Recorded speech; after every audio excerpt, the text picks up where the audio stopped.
What a bore. They just sit there and take bennies and stay up all night with their face stuck in a bunch of books and their thumb up their ass. Oh, yes, yes. I remember when the time when it was all very inspiring and enlightening, all this history and literature and sociology shit. All And right, we're live. we're live. Are we really? No, we're never truly alive when you think about it. I don't think that any of us survived this. Well, last time, where were we?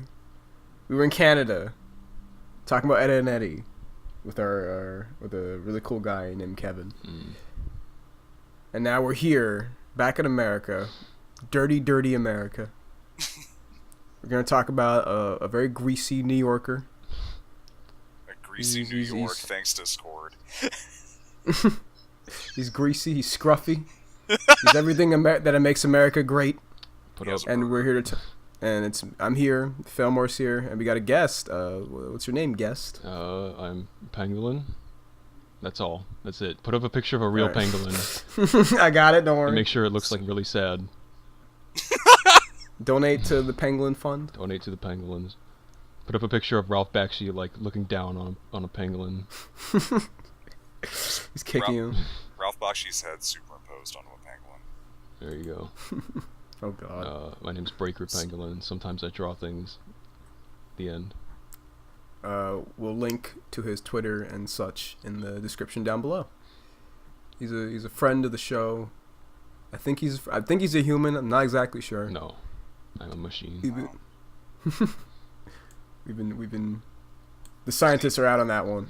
He's an E-machine. Oh no, Oh, no. horribly obsolete. Yeah, put that picture in the fucking thing. Little penguin slides in.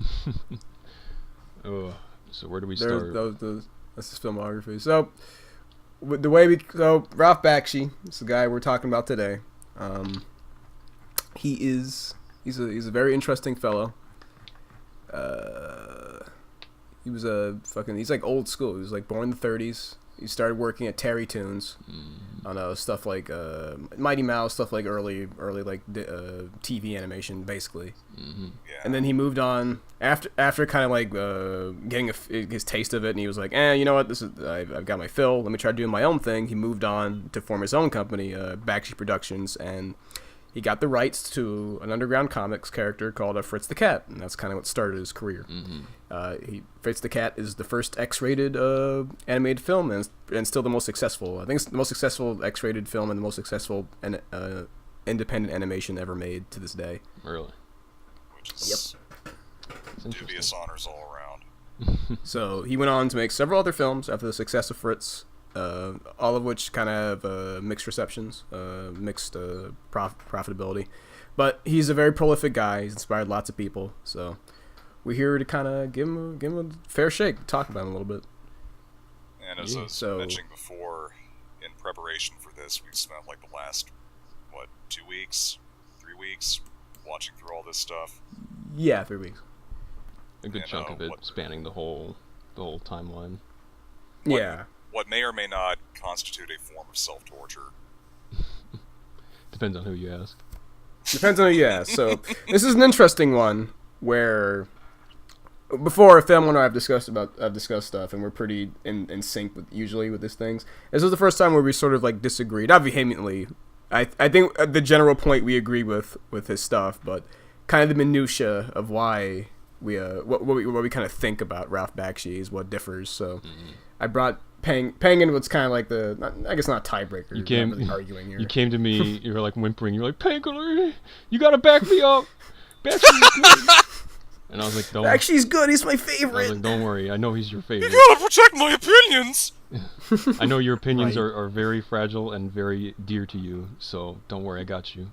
You said with your giant penis and 10 girlfriends. Yeah, all my girlfriends, and I said we'll take down Fillmore in his meth lab.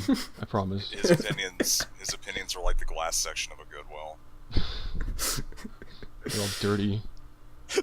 And broken. But yeah, so we kind of watched like what you can kind of consider like the big hallmarks of his career. I've seen a lot of his stuff beforehand, just out, whether for class or just out of my own curiosity, and we didn't watch for the purposes of this podcast. It wasn't necessarily like I don't want to approach this necessarily like before we were kind of going through the filmography of somebody. I think it was more important to kind of understand Bakshi as a creator, because I think that'll become evident why we wanted to do that as we kind of progress with the conversation. Right. So I kind of picked films that I think like exemplified like exactly what he was trying to put out there in the world, I think. So we went with Fritz the Cat, obviously, Wizards, Heavy Traffic, Cool World, and one thing that's not a film, Mighty Mouse. It felt like Adventures. a film. It felt like a film. Not for the right reasons. Not for the right we'll get reasons into at that. all. We'll get into that. So we're beating around the bush here. All right. Well, well, you're the guest, Pang. So I guess we'll start on Fritz because I guess we're going order here. I'd actually watched Fritz myself a couple of years ago for the first time, and Right. I didn't know what to expect from it, and I like it. I ended up liking it quite a bit, and on the second watch with you guys, I still enjoyed it. But as with pretty much everything Bakshi does, it's very, very rough around the edges. All right. Go ahead. Fillmore, what about yourself? Well, my initial viewing of Fritz with you guys, which was also my first attempt at actually watching the movie all the way through. So I'd caught part of it before, but for whatever reason, I got interrupted, and I just did not want to go back to it, so... the first time that I tried to view it with you guys, I wound up getting delayed, and I came in about third of the way through. Right. 30 minutes or so in. And I was some combination of bored and confused and frustrated with what I was seeing. So I went back... Well, you're wrong! Oh my just so God. you know! I'm also here to back him up. You're wrong. Leave. I'm sorry, go ahead. Well, today I went back and I rewatched what I missed. And up to the point where I jumped into the first viewing, and then I had other shit to do. And my opinion of it was not materially improved, but I understand the film as a whole a little bit better. Right. Okay. Well, I'm right, so let's just get that out of the way. And Yeah. What is your right opinion? Fritz is the best movie ever made. I think Bakshi's a genius. All right. You can do no wrong. All right. I think that film is You know. genius, but... I think that film was really smart. That film is it's a slapshot piece of shit and has no structure, but I can fully admit that. It's the thing is with Fritz the Cat and kind of Bakshi as a whole is I think for me Fritz the Cat is probably one of the movies that's easier to appreciate. I think so easily. It's easier to follow, which is saying But something, it's because really when I- hard to express why exactly I like this movie. I think for me is that the point. I mean, it's essentially a comedy, is what it's like. It's a weird sexual, satirical romp comedy thing. Yeah. And I personally watch it more as just a comedy because I don't know. It's always read that way to me. Right. The satire in it is like I don't even know if it's. I mean, it's satirical, but it's so blunt, I suppose, that it's just like there's not really much to glean. There's no like gleaning anything. It's like, well, yeah, it's right in my damn face. So the only way I can really enjoy it is just like a comedy. So that's the way I typically tend to watch it. Right. The satire, it has that kind of lack of intent behind it that makes it it's almost like a flippant remark, you know? Yeah. It's so Right. blunt and out there, and you can tell it's not something he felt very strongly about. Or maybe it was, and he just failed to convey that. I don't know. It's hard to tell with this guy. It's like laissez-faire sort of. It's a weird thing too because the original comic Fritz the Cat, R. Crumb, very prolific underground comics artist. It was not like it had some elements of satire, but it wasn't like the main focus. It was basically like more like a statement of like it was just kind of just whatever he wanted to do. It was more extreme degeneracy more than anything. Mm-hmm. It was kind of him just doing like committing all these like fucking fantasies and weird things to the like whatever his brain came up with and kind of just committing it to this character. Right. that's kind of the always understanding I always got about it. And Bakshi kind of took that and kind of turned it into like this more like I guess arguably more focused, but more like more cynical, more slapshot, more like a satirical sort of character. And funny enough, Crumb hated it. He disowned that movie. I wouldn't blame him. Yeah, because it's a weird jump. It's a weird jump, and it's very. I guess I just like that it's so raw and that it goes to places that you normally wouldn't see. Yeah. I mean, there's the animals fucking all the time, which is, Yeah. it is what it is. It's what it is. You have to also put in the context of like this is 1972. Yeah, it's 72, but you've got the whole bit with the crows in the whole middle act. Right. That's part of the movie, by the way. Yeah, I think so. Easily. Poor Easily. what's his name gets caught in the crossfire. Duke. Is that his name, Duke? Yeah, Duke. the Crow. Duke's the Crow. He's a little funny pinstripe boy. Yeah, he's a neat character, and he just gets it in complete consequence. And it's just like, well, he's gone. That's the end of all of that. On to the next thing. That's kind of the only part where like the story and like the satire elements like tied together in an appropriate manner, I think. Yeah, I appreciated that part of the movie. It had way more structure than the other 2/3 of it, which It's weird because the movie's basically just 3 vignettes essentially. That's all Yeah. it is. I mean, the first and second one do tie into each other a little bit more directly than not at all, but then the third one just kind of comes out of fucking nowhere. The third one felt like how do we make this a movie? Because otherwise it would just be like basically an episode or something. So it's like, all right, well, add this in there. We got to get past 90 minutes. Honestly, I was just gonna say, if he had I don't know, maybe if you just had a little more freedom or just put more thought into it, you could totally just take the middle part and make that the whole movie, the focus of the movie. Yeah. The middle act. Well, when you get down to it, the story of Fritz is about a clueless white college guy trying to be cool and thinking, that his life is not satisfying. He wants to get out there and see and do all this stuff.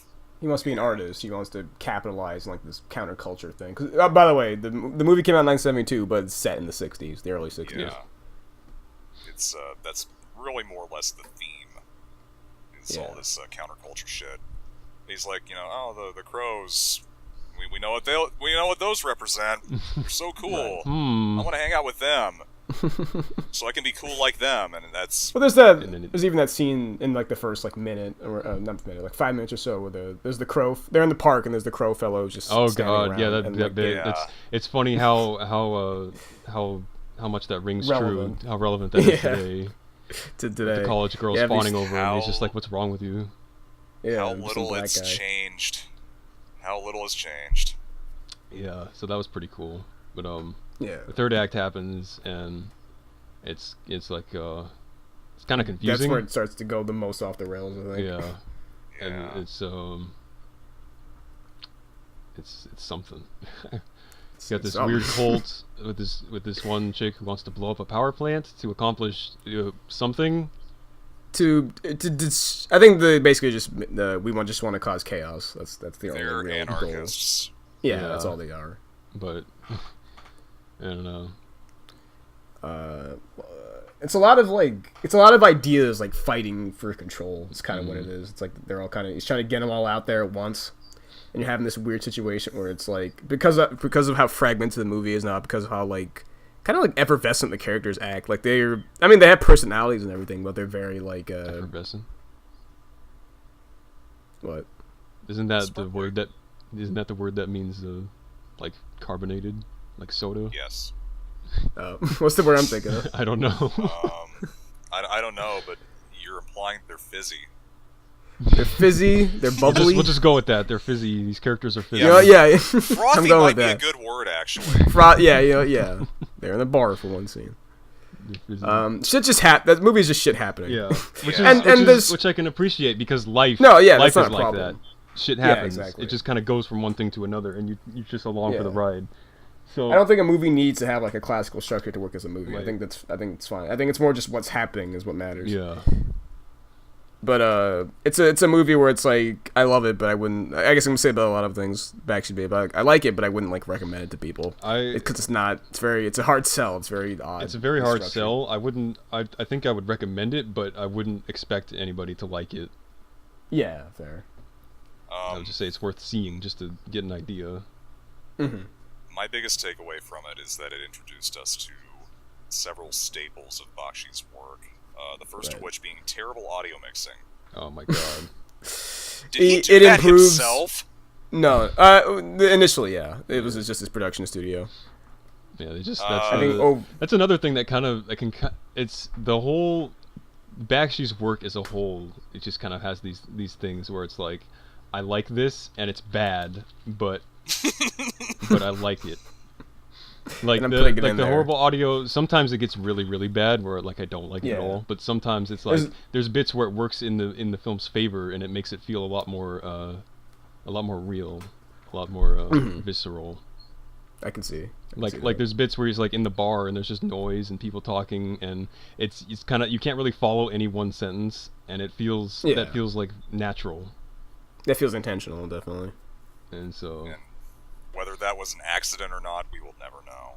But then you've got other issues where characters are just talking to each other and they have this really weird, awkward cadence and they don't know how to speak up sometimes and it gets weird.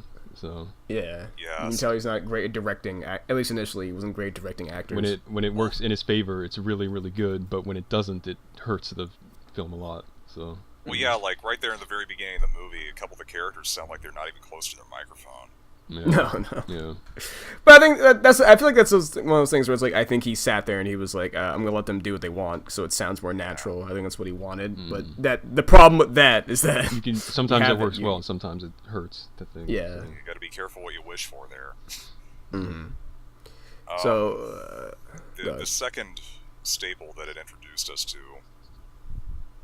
it's not so much the lack of structure, but the lack of transitions that actually carry you from point A to point B. Yeah, Fritz is definitely not the worst offender here, but it was something that I began to notice, especially once we got into the next film that we watched. Mm-hmm. And then the third staple, which is actually a positive thing.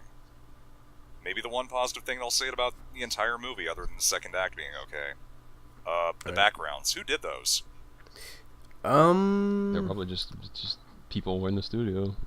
It's various. I mean, I know, it's never just one guy. I know what those things. Let me look this up. Yeah, because the backgrounds. Leaf through my notes here. The backgrounds actually look pretty nice in a lot of the different shots.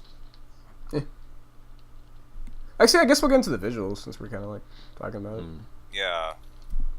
We don't do in betweens here.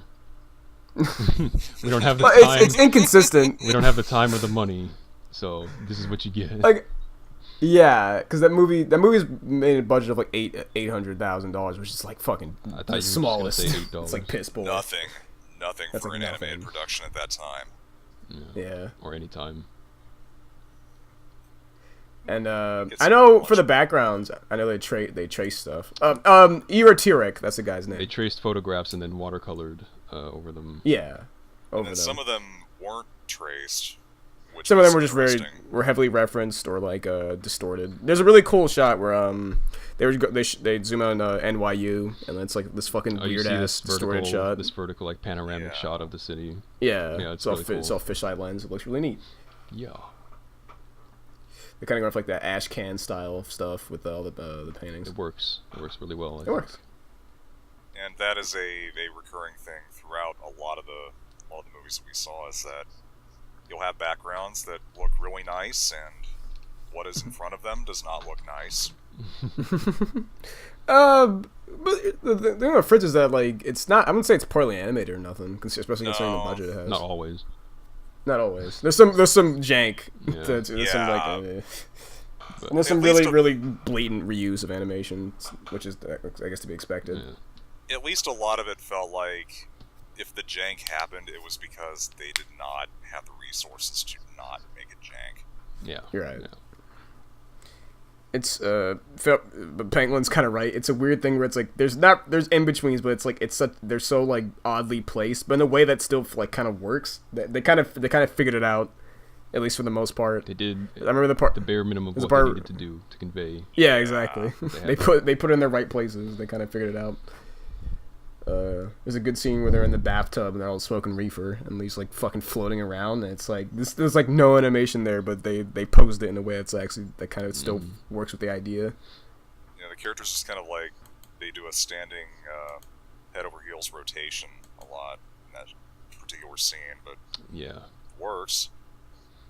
I think that it works more because the characters are actually moving, and you can move the characters from frame to frame, even if the actual frames are not frames of animation are not Right. changing quite the way that they should. So it's I guess like the a lot of the colors in those movies I really like, especially when they go to the fucking the Harlem. Yeah. Fritz Yeah. especially has a lot of good color palette choices Definitely. that work out very well. The synagogue is great, which is a really stupid scene, but I like how it looked. Yes. I like the Harlem's really great. There's lots of really cool shots where they make the crows are basically just like black silhouettes, and there's a really neat part where they're all bunching up to like attack the cops, and they all have like crazy red eyes, and they're just like one big shadowy mass. I was like, oh, that's a neat shot. Yeah. There's lots of cool stuff like that when they get to Harlem. I got a lot of amusement out of just how dumb every character is. Just about everybody's. Yeah, everyone's a moron. Everybody's a moron, and I enjoyed Everyone's that fizzy. for once. So It's fizzy. everybody's fizzy. They're all frothy. They're all stupid and frothy. I appreciate that we get to see, even if it's kind of just there without much service to the film. I do appreciate the X-rated nature of it and stuff that we'd see that we wouldn't normally. Right. You got the animals fucking, but you also got the horse lady getting hers. Yeah, she gets the fucking shit beat out of her. Yeah. That's Yeah. like- And something it's that, like you wouldn't. surprised me the I don't first think time. anybody would ever even think of making anything like that nowadays. Yeah, So the at fucking least not Trix putting it to rabbit. film. The Trix rabbit attacks her with a chain or something. Yeah. Yeah. Haha. There's a Oh yeah. that bunny's fucking creepy. He's just He sure is. out of his mind. I like the designs in that movie. I mean, I guess a lot of it's ode to Crumb, but Yeah. like, it's Crumb. yeah. But they adapted it faithfully, as far as that goes. The visuals, everything else is weird. It's so weird because it has basically nothing to do with that comic. The only character besides Fritz who's actually from a comic is what's her fucking face? The one that shows up at the end for some reason. Yeah. Whatever her name is. Whatever her goddamn name is. Is it his girlfriend? I guess it's his girlfriend. Yeah. It's complicated. It's complicated. Was it the They gotta go to Frisco. Winston. There we go. Yeah, there we go. She had the I glasses. was racking my brain, so you had a dude name. I forgot. She had the glasses. Yeah. Yeah. And it's even more confusing because she looks like a different character. She looks like another character that's Yeah, unrelated earlier in the movie. in the beginning of the Yeah. movie. Like the very first scene. It's like one of the girls in the park. Yeah. When I first saw Fritz, I hadn't read the comic by that point, so I was just like, "Why is this the same character?" I was really fucking confused when I was younger. I was like, "The same character?" But no, because the same character, that character that looks like her, shows up at the end. That's not her. It's weird. Yeah, It's more very strange. evidence of the lack of structure. yeah. They just kind of like, all right, Or some shit. Who cares? throw some shit in there. Stupid and shit. Yeah, that's Fritz, I think. Just dip it in shit. That's Fritz the Cat. Shit. That's kind of what Fritz is. It's strung together by like shoestrings. They have like these weird musical interstitials that it's kind of I guess the next movie does that too that we'll talk about. Yeah, when they were going into the black bar, that one lasted like what, fucking 2 minutes. Yeah, they last a while. Or when Fritz is walking in a toilet, Yeah. which sounds weird out of context, but Yeah, they yeah, just had it's also just odd stuff.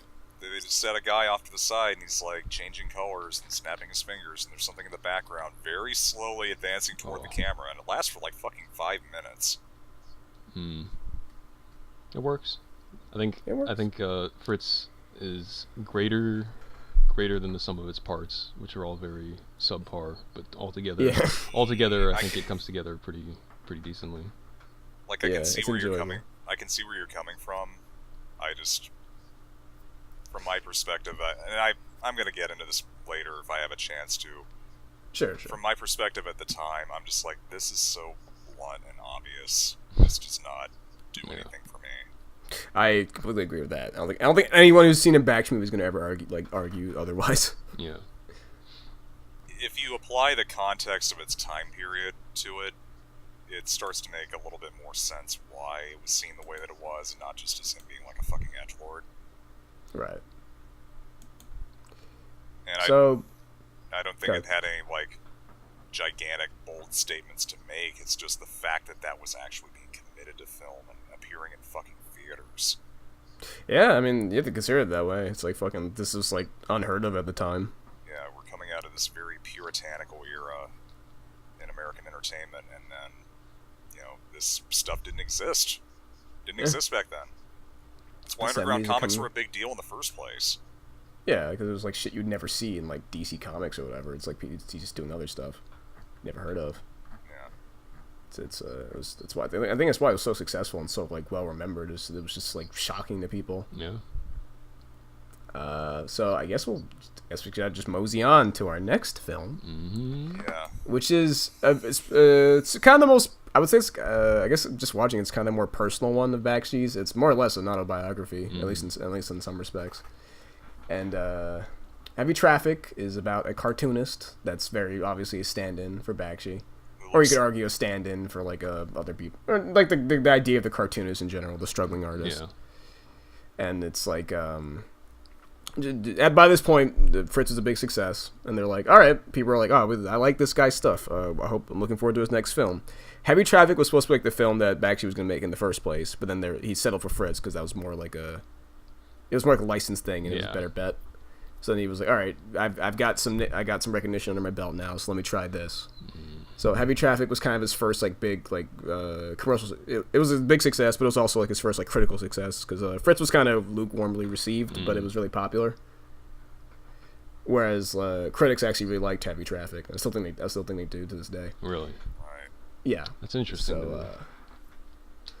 So it's yeah. Remember, you also view this through the lens of 1972. So right, the 70s. The 70s, man.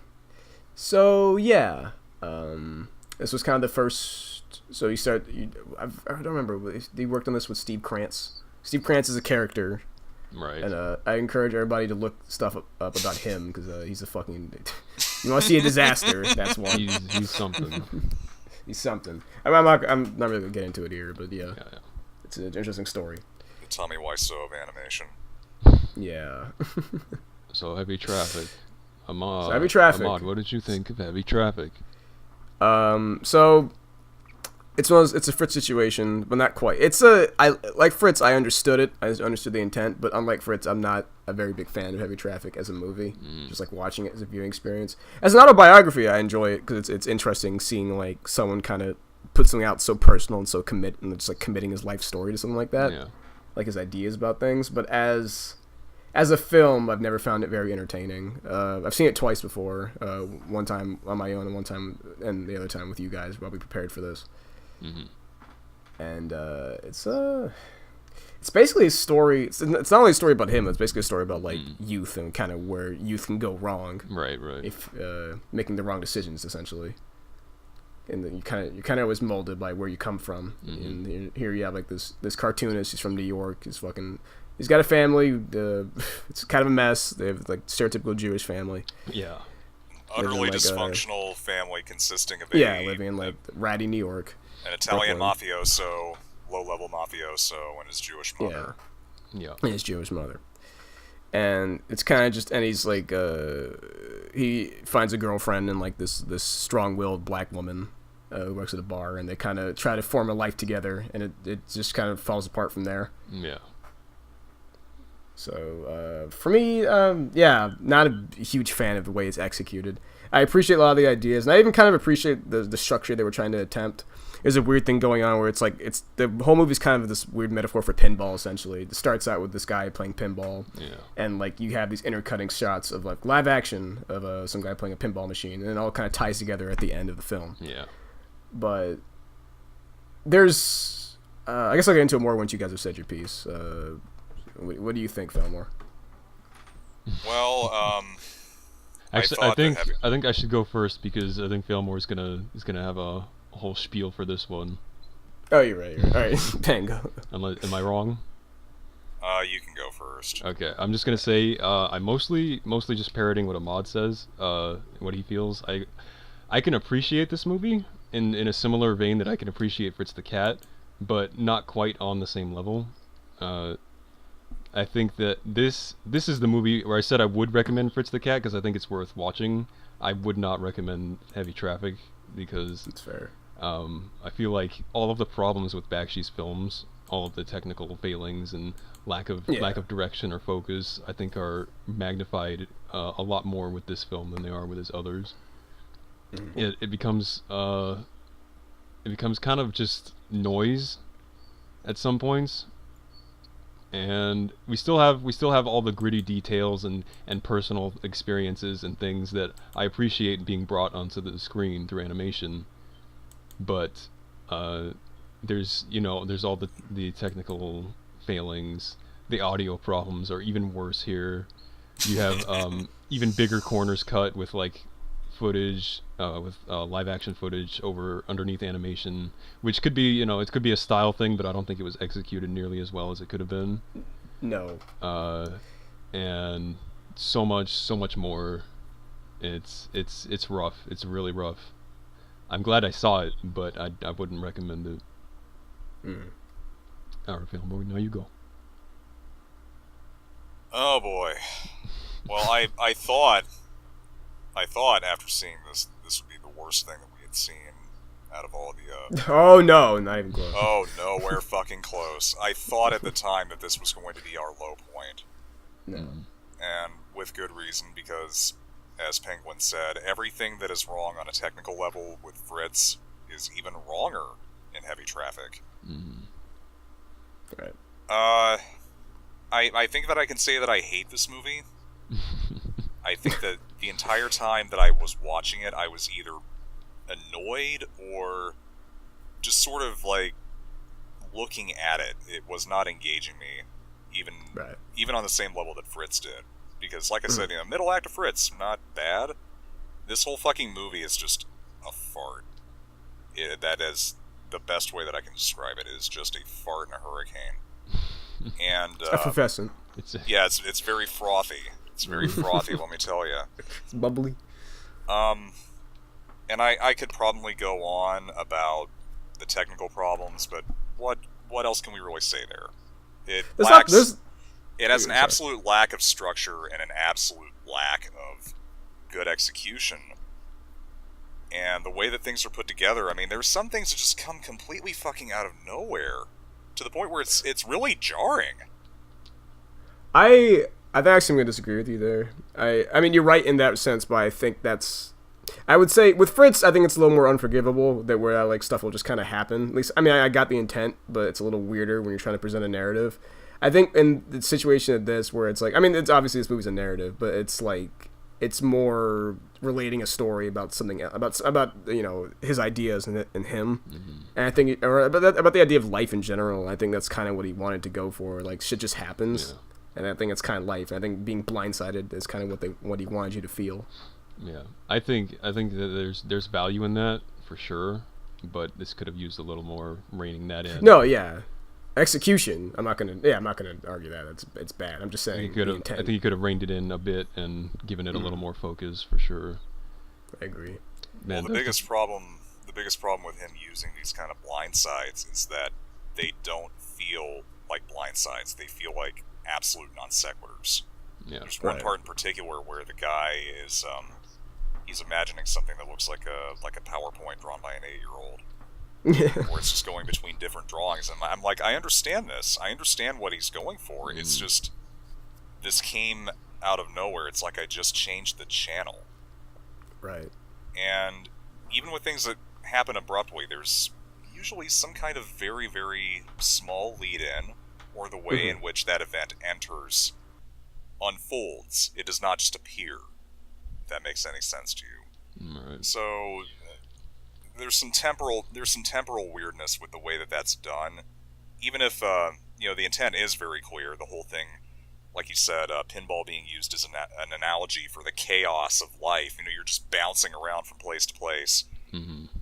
So that actually leads me to my principal complaint with the film, and I'm not just saying this as a fan of pinball, but I think they could have used that motif to their advantage a lot more than they actually did.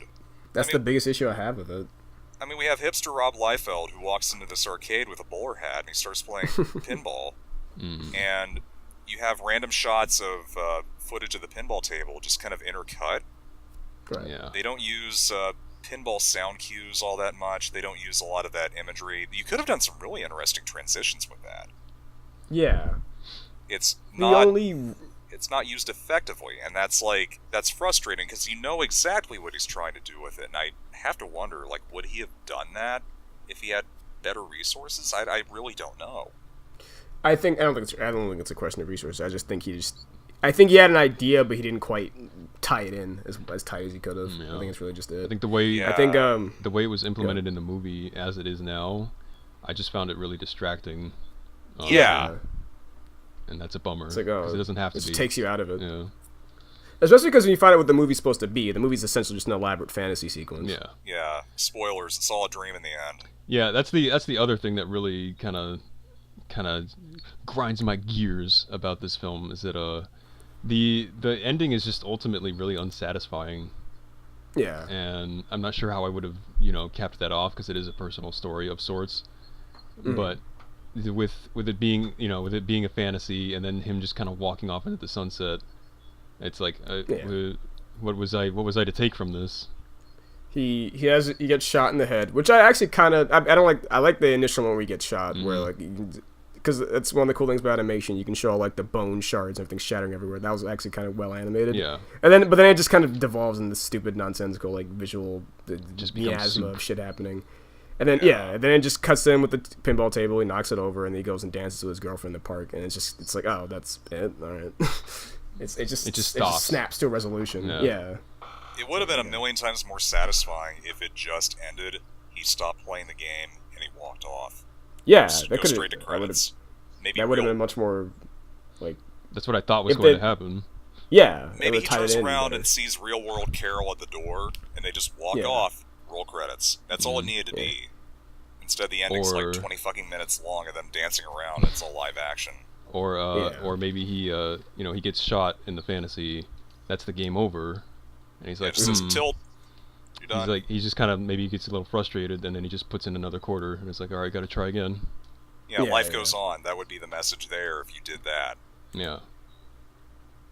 And say just kind of gets all he ever wanted, which is like, that's not really what this movie seemed to be going for.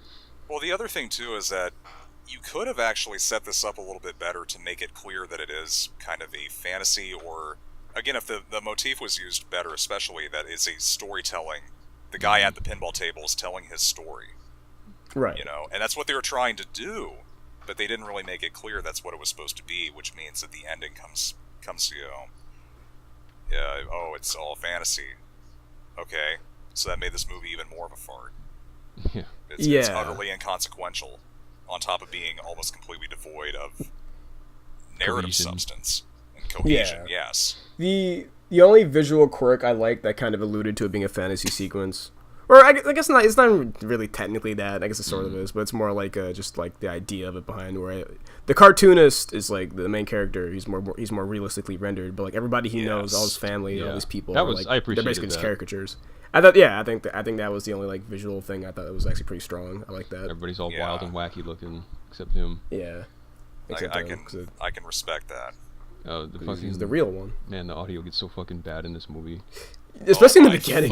There's a scene with the dad's driving up. You literally can't understand. You can't hear anything. There's a bit. I love this bit where the fucking what's her name? The girl that he hooks up with, the black girl. Carol. She walks off screen, and so she's supposed to be far away. And so, in order to convey that, I guess he just told the actress to stand on the other side of the room. Yeah. So you get you get all this echo and reverb bouncing off of everywhere, and it sounds horrendous. It's really annoying. It's like it was also recorded in a fucking restroom. They fuck up coloring things especially when a character's on a live action background, you can see like the paint thinning and they didn't quite like fill it all the way, and you can see like the horrible splotchy stuff. It's like, oh god, what happened?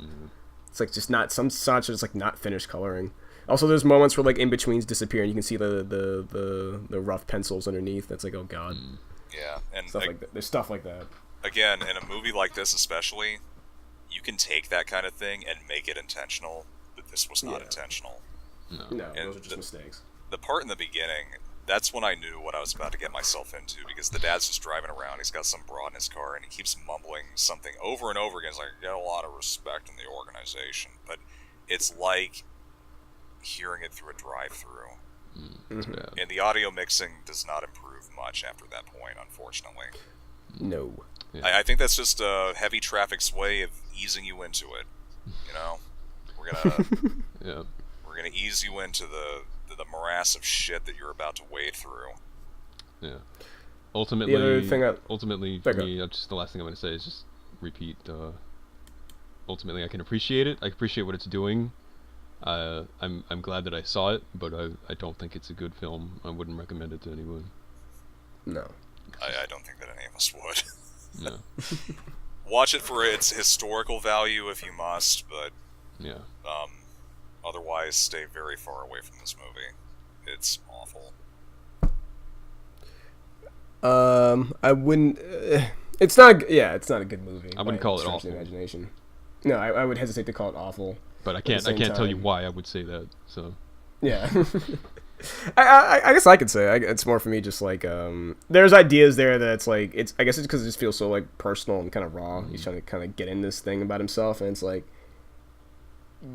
I see it as like it's valuable as like basically like a diary about somebody, but as like a film, no, I would not say it's a good movie at all. I can see where you're coming from with that. If you're trying to understand this guy, especially, it's kind of an essential viewing. Yeah. Because that's another what I did not realize was going to be a staple of Ralph Bakshi's movies, but it became more evident over time, is that just how much of this is his preferences. Yeah. These movies are not made for you. They are made for him first, for the most part. He set out there, he wanted to make his own thing. Yeah.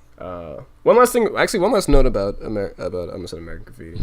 American Traffic. That's a different thing. American Traffic. American Traffic, hell no. Heavy Traffic, one thing I like about is and a lot of his movies, he's not afraid to like make things violent. And there's actually one scene I like in that where the mom and dad are fighting each other. And it's like it's presented in a goofy manner, but it's like really like visceral and violent at the same time. Yeah. And it makes you the kind of juxtaposition does a good job making you feel uncomfortable. I like that about it.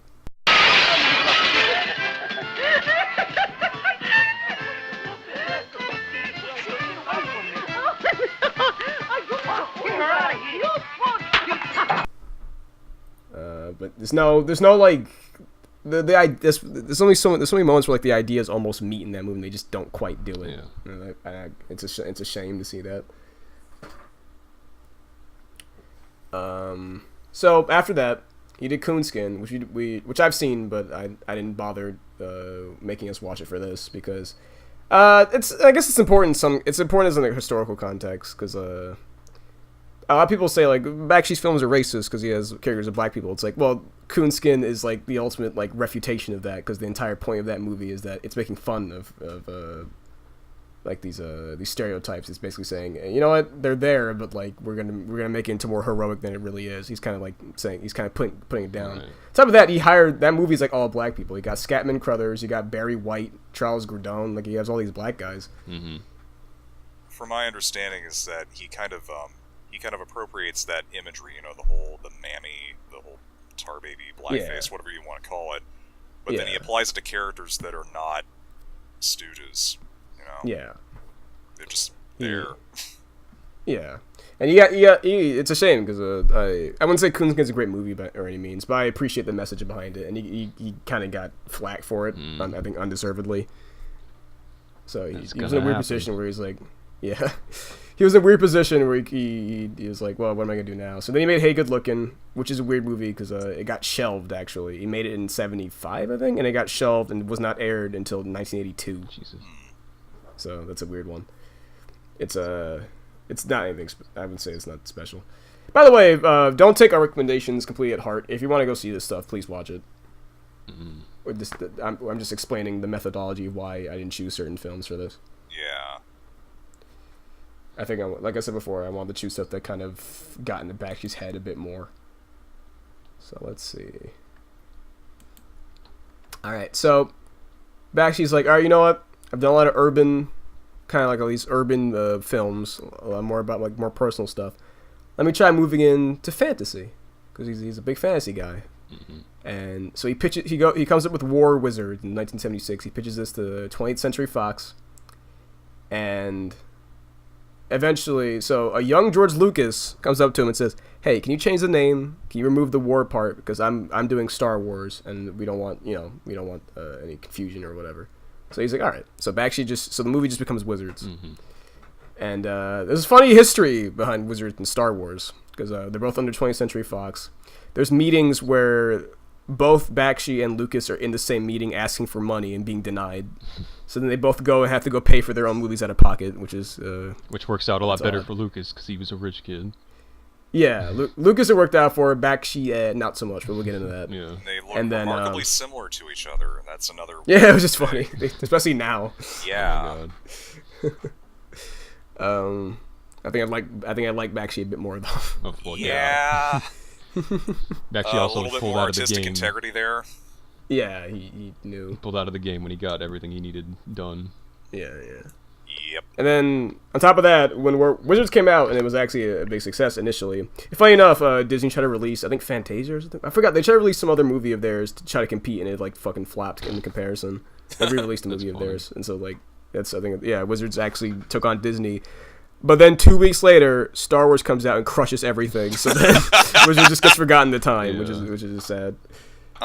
When did he make Lord of the Rings, by the way? He was involved in the Lord of the Rings. That was 78, so Okay. this was 2 years after. Okay. So Wizards is weird for a lot of reasons, because it's his first fantasy film, but also it's his first attempt making a children's film. It's a PG-rated film. Barely. And a lot of people, that's the thing about it. A lot of people look at it and say, "This is a kids' movie." It's like, well, it was in the 70s. There's a It lot was a little different back then.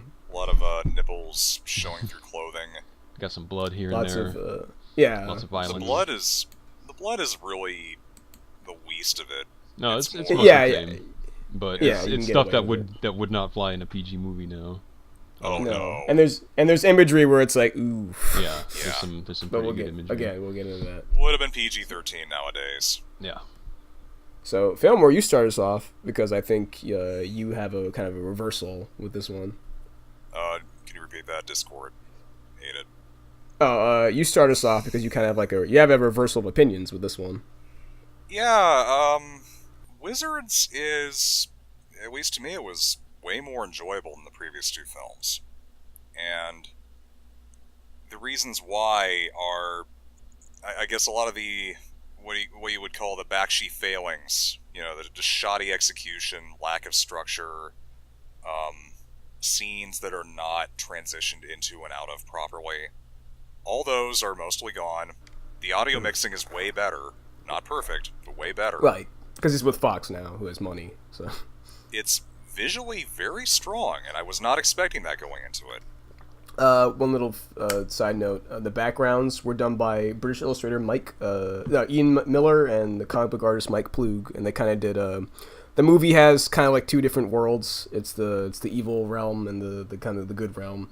And Mike Ploog did the art for the good place, and Ian Miller did the really scary art for the bad place. And these two styles clash really well. Very good. So, Who did the illustrations for the exposition For the scenes? I think that was Mike Ploog, I want to say. Yeah. I think he also did them. And, I mean, going on about the visuals, not just the backgrounds, but the characters, and I think that I was noticing just from the first two movies is that Bakshi kind of has a comfort zone, and whenever he's in that comfort zone, things get kind of samey. This showed that he had a range, and that range is actually quite good. It's, not only that, it's better written. I mean, there are characters They're actual characters. There's First a more of all. conventional structure overall. It's a lot more focused, which is very welcomed after the other films. Oh yeah. I guess that as far as what it actually contains, I mean, the story's pretty interesting. I'm not sure that I actually want to spoil too much of it, but it's not what it appears if you just look at like the if you were to look at screenshots of it. It is not what it seems. Yeah. Especially the way the villain goes about doing things and why. Mm. What And were you gonna say, Penguin? I was just gonna say I am gonna spoil it. So. well, that's. I think if you're kind of seeing it, I think if you're listening to this, you've probably already seen most of these. I would assume. I think we can go into spoilers. Yeah, we can go to spoilers. I think it's fine. The whole back film more. The whole bit. Well, the way that the evil wizard Black Wolf kind of goes about doing things. If you were just looking at screenshots of this and you had no idea what the fuck was going on, you would think that he was supposed to be some kind of like Hitler allegory or whatever. Mm-hmm. When really he's just using the imagery of World War II and like actual recordings in order to inspire his troops, because their whole thing is that they're dumb and they get distracted. That's it. Yeah. He turns a projector into a weapon, and it's about propaganda. He's not an actual Nazi in you know the sense that German Nazis, but he's using that imagery in order to unite his forces and stuff, and to do all this awful shit. Mm-hmm. I thought it was interesting that they went in that direction. It is pretty interesting. Because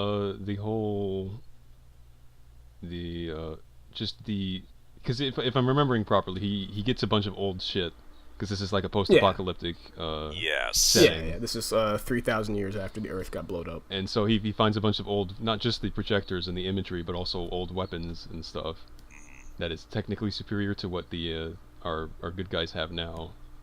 Mm-hmm.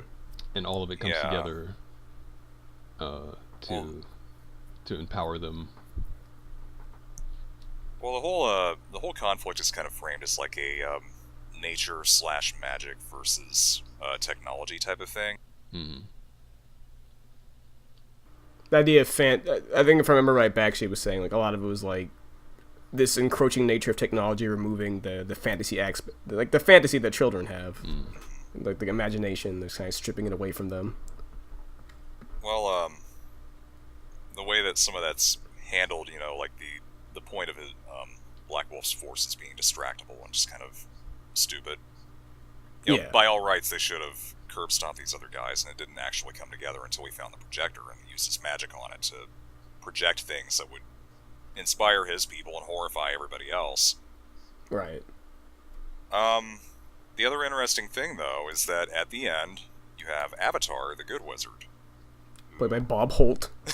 Yes. Mm. And he does a wonderful job. Yes. The voice acting is actually really great. Yeah.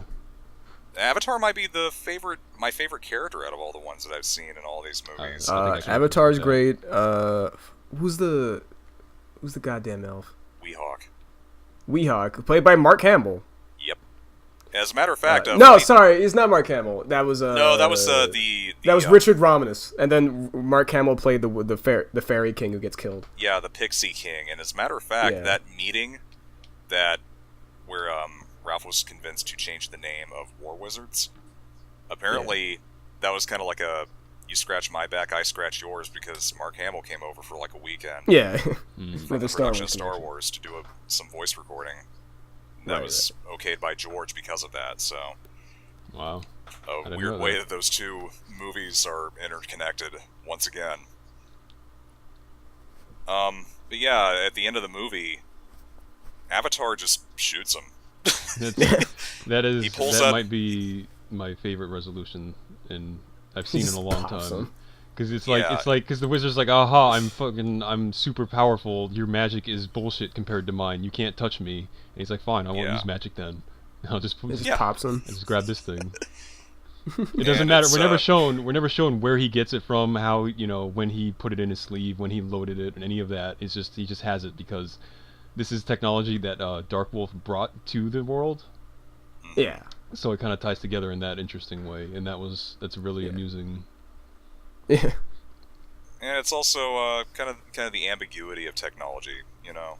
Yeah. Here you have a good guy who's using it to defeat a villain. Mm-hmm. Yeah, it's a tool ultimately. Yeah. It's a tool that he wouldn't have if it wasn't for Black Wolf doing these things. Yeah, yeah Black Wolf basically sewn his own undoing, which is it's a very great little metaphorical thing. Yeah. Well, the thing about that scene that's so great is that Black Wolf is so completely dismissive of Avatar that he won't even turn to face him. He's just standing there, and they're just talking to each other, because, you know, why not? He's like, I'm not even going to give you the time of day. And then he just gets shot. Yep. He just fucking caps him. Well, Avatar delivers an excellent line, by the way. Yeah. I'll put that clip. If YouTube doesn't scream at me, I'll put that clip in there. Please put it in there. Yes, really please do. I'll try. I think was just one of my favorite character designs of all time. Peace, the assassin. Yes. He's a really cool looking robot, man.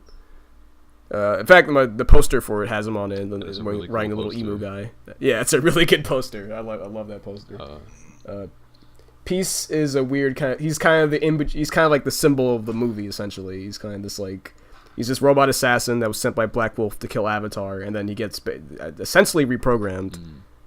Not against his own will, really, but he just kind of decides to do the right thing. I think and then he gets killed for it, which is a bummer. But oh god, Discord's eating it for me right now. oh god, It ultimately gets killed for it, which is a bummer. yeah, which is a bummer. But it was his sacrifice. It works as like this whole thing where it's like, here's this piece of technology kind of understanding magic and deciding that they can coexist. I think the whole thing was that Avatar got into his head, but it was sort of like both. He was showing him. He's letting him make his own choice. Well, we find out that Black Wolf is kind of constantly influencing him, and that his influence is actually really powerful. So powerful that if you just touch him, that can seep into you, which leads to one of the twists in the movie. Yeah, Eleanor. Yeah, Eleanor, she's like puts her hand on his shoulder, and unbeknownst to everybody else, that actually allowed Black Wolf to start controlling her. Yeah. Yeah, his whole thing too was just, I'm gonna decide to help you guys out. There's a lot of what's the word I'm looking for? A lot of ambiguity over whether or not he's actually a good guy. Mm-hmm. Yeah, because he never says a word in the whole movie. Well, he says a few things, but not much. Yeah, they're like weirdly spaced out, and it's kind of like odd. Didn't say much. So, for I me, think... with Wizards, I just wanted to say, most of it's really great. Pretty much everything about it. Lots of good character designs. We finally have money now, so we have good audio. Slightly higher than usual quality animation. It's all welcome. Yeah. I didn't really care for any of the bit in the middle with the pixies and the Pixie Kingdom. It just kind of felt like it dragged a bit there, and it felt like it was just filling time. The middle drags pretty badly. That's the problem I have with the movie. And then on top of that, the war footage, I felt like I get why it's there, and I guess it ultimately works out okay. But for me, it was just really distracting having the footage of just actual soldiers and tanks and stuff traced over, put onto cells and stuff in service of the actual battle. Ultimately, it's not a huge deal for me because it's the whole battle is very. You could just take it out of the movie, honestly, and it would still work out just as well. It's a bummer too, because what he wanted originally was this going to be like this full animated, like full scale battle, but he ran out of money. Yeah, we just don't have the money. This is the shortcut he had to take. Yeah. Ultimately, the most interesting stuff in the movie to me is when the characters are just talking to each other. Yeah, there's lots of great dialogue. And so, especially Avatar, who's got like so many good lines. Especially Avatar, he's a really good character.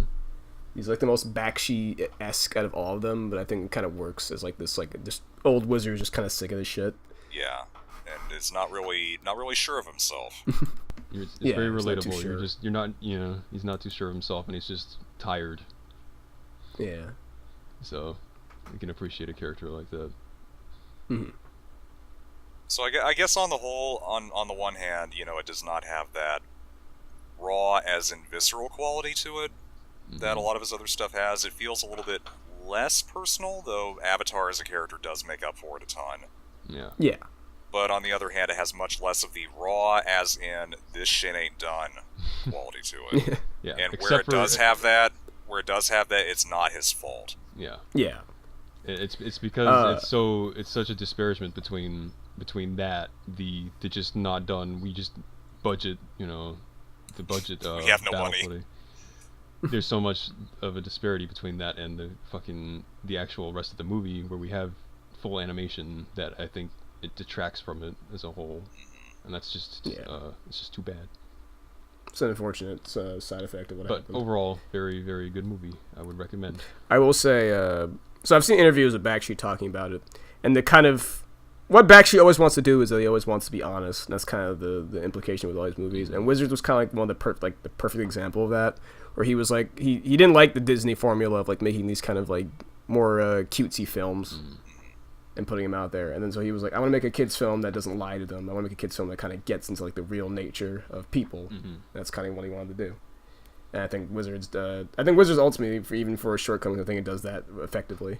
Yeah. I don't know if I'd necessarily call it a good kids film, but I would. Maybe not like young kids, obviously, but yeah, teenagers. Not but yeah, not even teenagers. I'd say like I would say like older kids. I'd say like 10, 11. Tweens easily. Like that whole spread. That whole spread of like approaching teen years and then all throughout your teen years. Yeah, that kind of demographic. Yeah, group for sure. would get a lot out of this.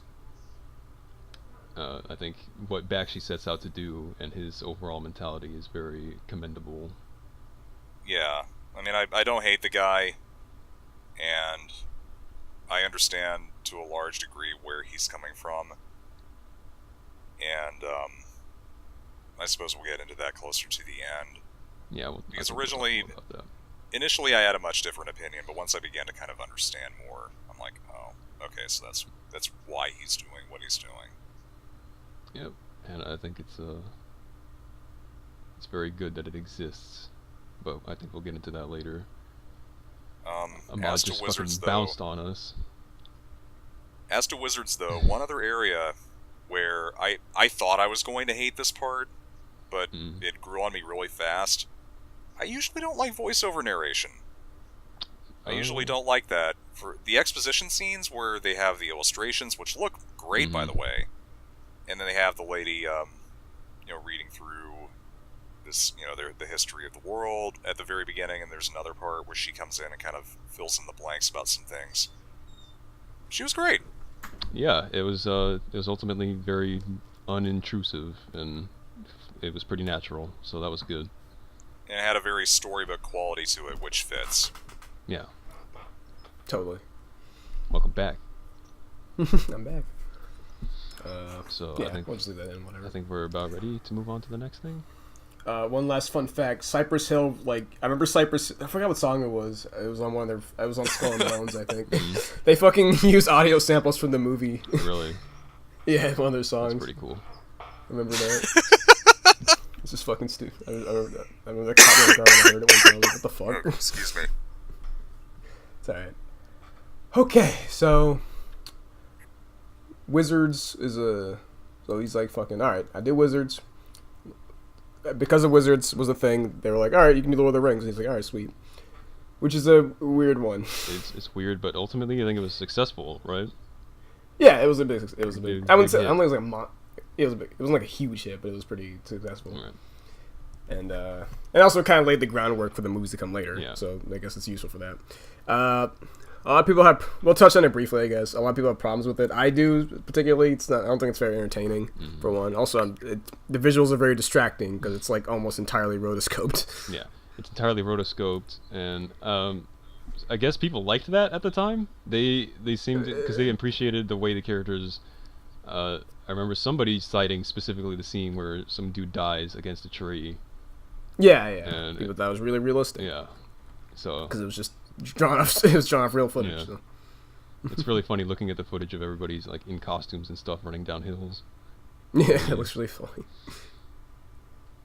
So yeah, Lord of the Rings, big success, but not a favorite of mine. So then after that, he went back. He kind of went back. Lord of the Rings was like a big production, and then it was really like it was taxing on him. So he's like, all right, let me go back to smaller, more personal films. So he did American Pop. He did Fire and Ice, which is kind of a fantasy film based on like fuck, I know this guy's goddamn name. Come on. Frank Frazetta paintings. There you go. There you go. Oh, God, it's embarrassing.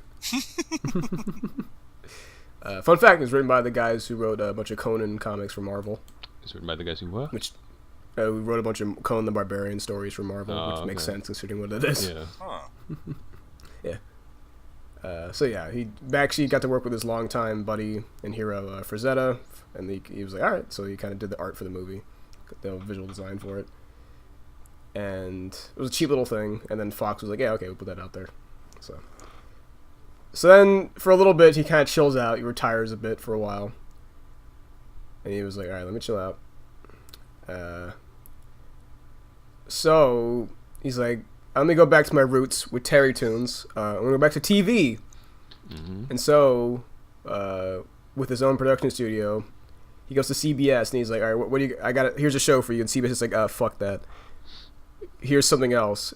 And he's like, pick something else. He's like, all right, fine. So he digs through the CBS archives. He's like, oh, you guys have Mighty Mouse, and you guys didn't even know it. Let me do that. And they're like, all right. So he makes the Mighty Mouse show with a young John Kay. Mm-hmm. John Crickfalusi, Ren Stimpy guy. He was there. So this was kind of his first big, real Bruce Timm directing was role. in there. Bruce Timm is in there. Andrew Stanton, like all these guys, they're like big deals. Yeah. Worked on this show. A ton of people that would later go on to have very successful careers got their start with this pile of flaming garbage. So that's already. Oh boy. I guess I'll start off. Oh my Mighty God. Mouse is not a good cartoon. Obviously, we did not watch the entire thing because we could not. Oh God. It is mind numbing. So I had seen Mighty Mouse once before we did this, where I don't know what I guess they were like, oh, there's a Mighty Mouse show. I was like, I kind of vaguely remember the original Mighty Mouse. So let me check this one out. And he snorts a flower, and it's a new Christmas special, and it's just complete nonsense. And I was like, okay. And then I forgot about it. And then I realized, I guess we're going to have to watch that for this. So I was initially planning to just ignore this because I was like, it's not really. I guess in a way it does, but and I wasn't sure if it fit into the theme of like giving us insight to Bakshi, but in a way it does. But also because this show actually does have historical significance. Yeah, a In a lot weird of way. historical significance. And about that, actually, again, just like with Fritz, it was in the right place at the right time. Because so much of the cartoons out there were just like these shitty Hanna-Barbera knockoffs for these fucking toy commercials. Shows like that did not... This is 87, just to be clear. Yeah, shows like that just did not exist at the time.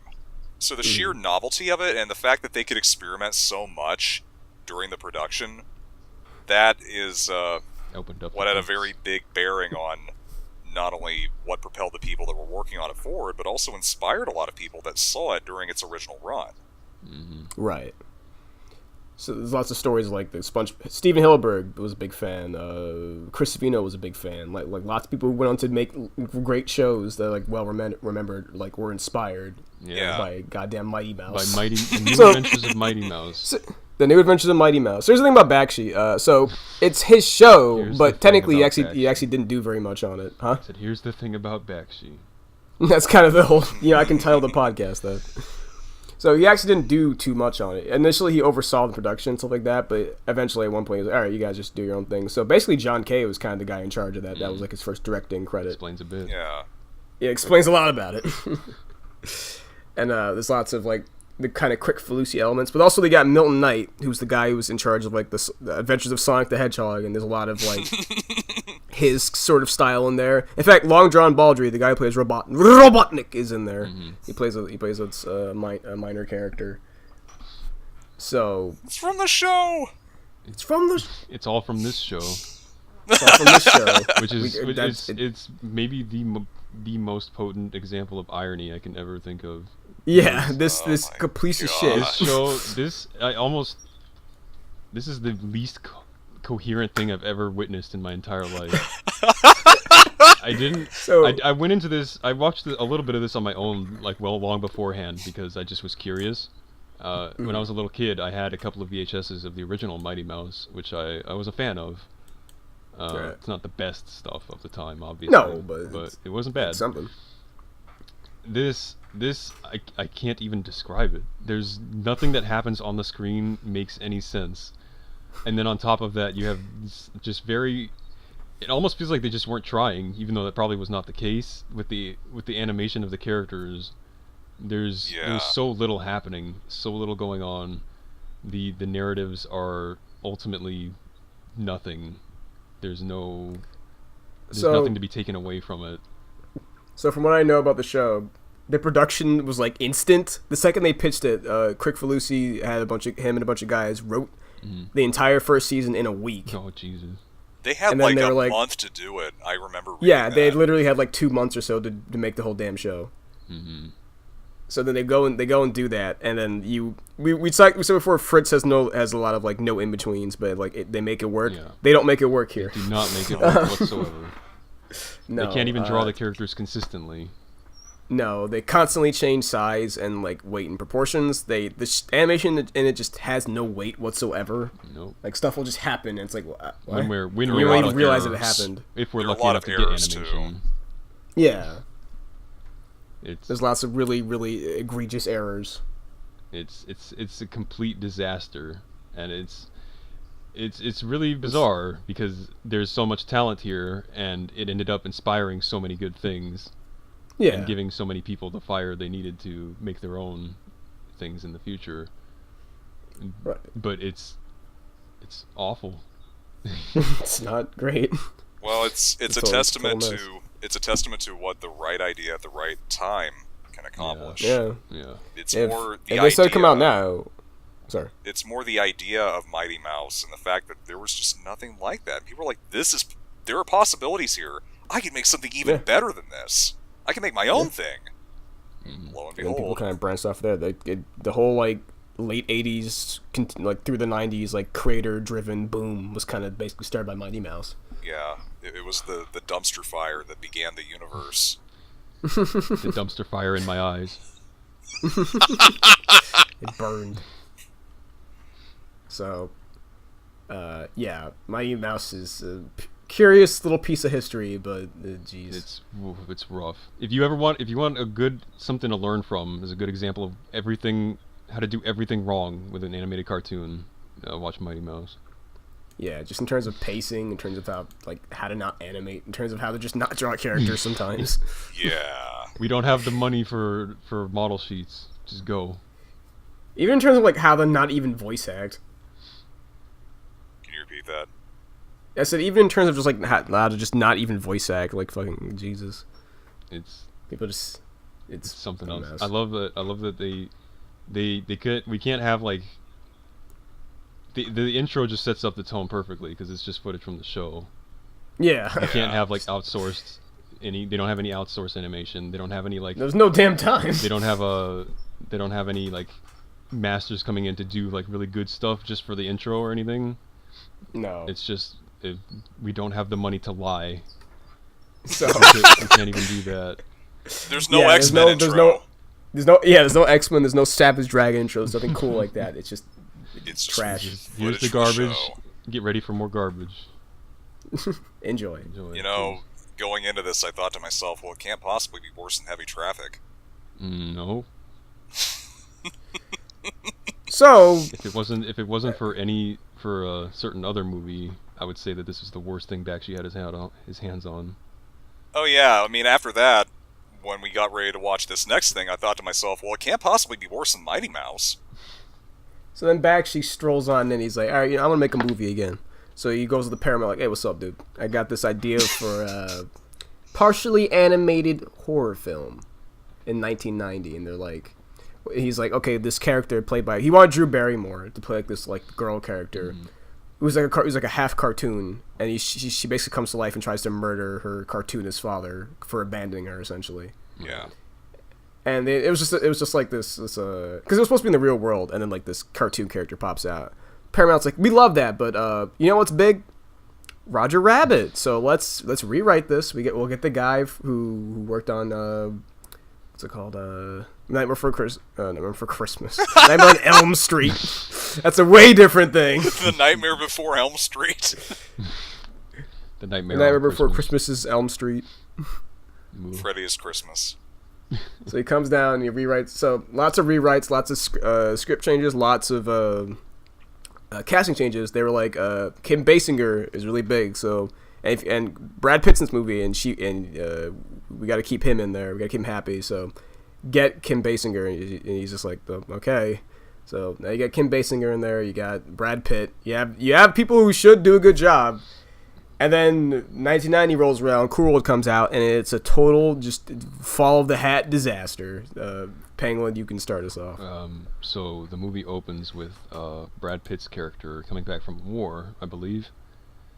Like World War II. World War II, yeah. And he goes to meet his mom, and he's like, look at this sweet new bike I got with my money that I won in a poker game or some shit. He goes out, gets into an accident with some crazy hooligan driving a convertible, and right away he gets flung from his bike. His mom gets flung. She dies. He gets like this sort of flashback. Yeah, PTSD. He starts suffering some PTSD, crawling through the dirt. This is supposed to be like a big hit to him and to the audience. Like, oh no, this is serious and emotional, but it's just comical. It's just completely Brad Pitt. weightless. Brad Pitt doesn't want to be there. Brad Pitt very clearly does not He want makes to no be attempt there, at acting. as he makes it more and more clear throughout the film. He made no attempt to hide the fact that he was terribly intoxicated. The entire he's very sloshed. Almost every line out of him in the movie is murmured or slurred.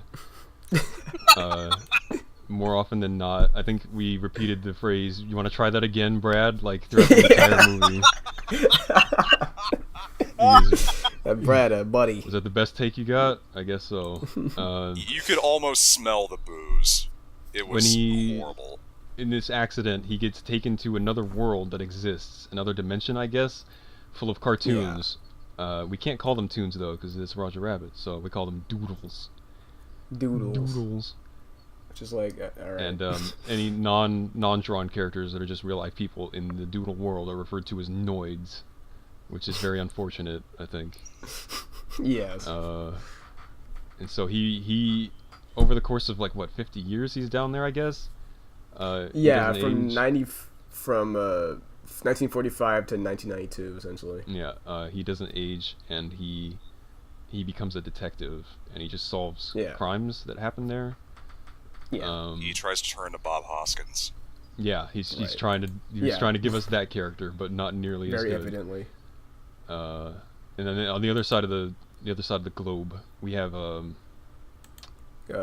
Gabriel Byrne. He comes in, he plays Jack. Oh, thank you for getting he's the his character. Name. Huh? I said thank you for getting his name. I was just gonna call him Bob Saget the whole time. Yeah, he looks like. That's funny because Gabriel Byrne doesn't even look like Bob Saget anymore, but he looks like him in that movie, which is funny. But anyway, so he's playing the Jack character who is supposed to be the character that Bakshi that was the movie was supposed to be essentially about initially. Yeah. So he's this fucking crazy guy who he's in jail. And he's a cartoonist and for some reason they let him have a cartoonist desk in the jail. A whole animation desk in his jail cell, and that's just the way it is. Which is like, okay. So he's apparently a big comic book star, and he made this comic called Cool World, which is the world that Brad Pitt's in. Mm-hmm. Yeah. So he doesn't realize that it's real though. So he's like, he has all these visions. They think they're just visions. He thinks he's just crazy of Holly, who is cartoon Kim Basinger. And she's like, "Oh fuck me, come to my world." And he's like, Fuck me, Jack. So then he does it. And he finds out it's a real world. So then there's this weird kind of competition that's like not quite. It's like horribly communicated how it's handled, but it's Jack and Frank, Brad Pitt's character, kind of competing over like who gets to be like the hot shot in Cool World. But then it devolves into something else as it keeps going. So yeah, that's one of the first big things right away is that the film does not convey anything clearly whatsoever. No. For the longest time, I thought Brad Pitt's character existed back in the time that he was taken there. So I thought we were in two different time periods. and we were just flipping Right. between them. And it wasn't until like halfway Yep. through the movie that I realized, oh, we just skipped a bunch of time. There's a very brief card that says 1992, and that's Yeah, the only that's indication that it. you get there. Yeah. Nothing. The characters. Oh my god, where do I even start? There's so much wrong with the way the movie just goes. So they're doing reverse Roger Rabbit, where in Roger Rabbit you have toons in the real world. Here it's people, it's noids, where the fuck stupid shit they call them. Mm-hmm. It's real people coming into the cartoon world, and it's the Roger Rabbit has so much effort. You have goddamn Richard Williams, you have Steven Spielberg, you have all these amazing people and Disney backing them to create like this thing that feels as realistic as possible, like as realistic as this concept could It's be fleshed of out like a and cartoon thought character in out. real life. Yeah. To the goddamn detail, where the point where you can see like light reflecting through Roger's like ears, like a real rabbit would. Mhm. None of that's in Cool World. No, sir. No. There's lots of really, really just slipshod work. There's lots of just horrible. I like slipshod. It's a fun word. You keep I saying think they're, like, slapshot too, though. yeah, Slip slap. I've been like flipping. I've been like flipping between them. Slip slap. Slip slappy slap. Some slip There's lots slap of work just, in like- there. The weird thing about Cool World is that I guess I should just start with what I liked about it. The Yeah, go Cool for World itself, the setting it. is That'll be the shortest part. is yeah. Cool World itself is really cool. Yeah, I'm sorry for that. I didn't mean to do that. I know. I just I guess it's made to be that. It's very, very much a Yeah. 90s sort of cool. The colors are really Yeah. nice. The designs of the backgrounds and the buildings, it's very nice to look at. Yes. It's very interesting. They got this fucking thumping dance music playing almost all the time. they have Ministry. They have Moby. It's- They have fucking Thrill Kill Cult in there. Yeah, it's a really, really, really neat experience being there, just being in that world, or it would be if It's it like a wasn't big for all of the music characters video. in it. Yeah, that's it's man. If that's what I was saying, the film like this would have worked great as a music video, Yeah, but then it's a movie. So then you have these really obnoxious ass cartoon characters that constantly keep doing cartoony things to remind you that's what the movie's about. yeah. Yes. And it gets old very They're fast. chasing each other 'cause around and dropping saves on each other, and it's ultimately just annoying. yeah. Also because Yeah. they keep repeating animation several times Yeah. and looping it for like Which is ironic. minutes on end. It's ironic Yeah. because this movie is probably the best looking out of all the Bakshi films. Easily, it had the most the biggest budget. It had the most money behind it. It doesn't have any of the audio failings except for Brad Pitt not giving his lines. yeah. Well, that wasn't the audio mixing. That was just yeah. Brad. It's just No, Brad. that's what we're saying. But as far as like the sound, Something of the film else was goes, getting mixed. Yeah. Everything technically is sound, but it's ultimately culminates in probably the worst thing Bakshi's had his hands on. And it's not even his Yeah. fault. It's not even his fault. No, it's not even his fault. In fact, there's lots of stories where like he was very angry in the whole production of it, as As he as should reasonably be. should be, and he actually punched one of the producers in the face. Yeah. like, flat out. He was so angry over the rewrites and stuff that they sprung on him at the last minute without ever consulting him, that during an altercation with this person, he actually punched him in the mouth. And Yeah, I say good on and him. if you kind of ask Bakshi about nowadays, I think he's a little less angry, but he's more just kind of like, yeah, it's disappointing. Yeah, it's a real bummer because I think a horror movie with these kinds of elements and the characters that he would have Yeah. originally written sounds like something that would be really, really neat. That'd been interesting. Also, his idea was like a hard R, whereas like Paramount turned into this kind of watered down PG-13 version. Yeah. It's So Jesus. but It's, the narrative revolves around what you're not supposed to have sex with a doodle. I think that's like the ultimate big no-no.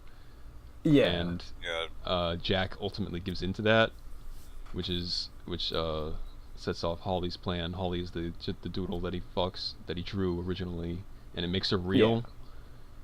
And She turns into Kim Basinger dressed as a stripper, yeah, and she looks uncomfortable the entire time.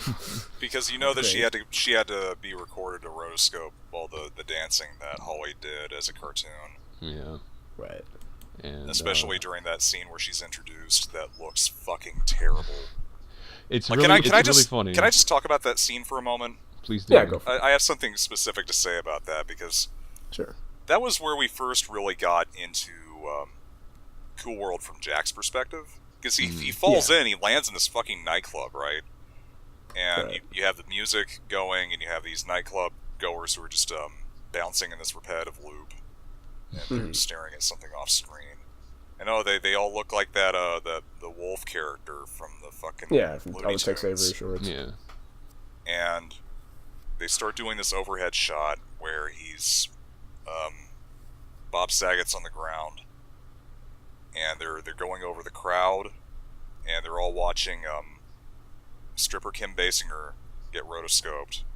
This flashing neon background, but when they're overhead, the club goers, they just start distorting in all these very not correct ways. They fuck up the perspective so fucking bad.